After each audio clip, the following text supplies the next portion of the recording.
சொல்கிறது நீங்கள் எந்த கப்பில் எடுக்கிறீங்களோ அந்த கப்பில். இப்போ நான் எடுத்த கப் வந்து ஒரு 200 கிராம்ஸ் இருக்கும், அதுதான் நான் சொல்கிற அளவு இது. அதுக்கப்புறம் வந்து கலர் வரத்துக்கு நான் சாஃப்ரானை சர்க்கரையில் பொடிச்சு வச்சுருந்தேன், பொடி பண்ணி வச்சுதான் அதை தூவி விட்டேன் நான். அப்புறம் ஏலக்காவும் சர்க்கரையில் பொடி பண்ணி வச்சதை தூவி விட்டேன். உங்களுக்கு வேணால் நீங்கள் ஃபுட் கலரும் யூஸ் பண்ணிக்கலாம்.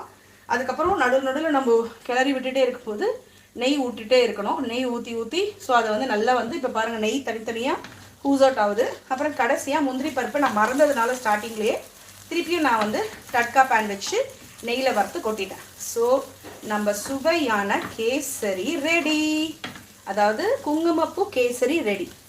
தேங்க்யூ ஸோ மச் ஃப்ரெண்ட்ஸ், என்னோடய வீடியோ பார்க்குறதுக்கு தேங்க்யூ ஸோ மச். மீண்டும் ஒரு நல்ல வீடியோவில் உங்கள் எல்லாருமே சந்திக்கிறேன். Bye. Thank you so much for supporting me, வாட்சிங் மை சேனல். தேங்க்யூ, ரொம்ப ரொம்ப நன்றி. Have a good day.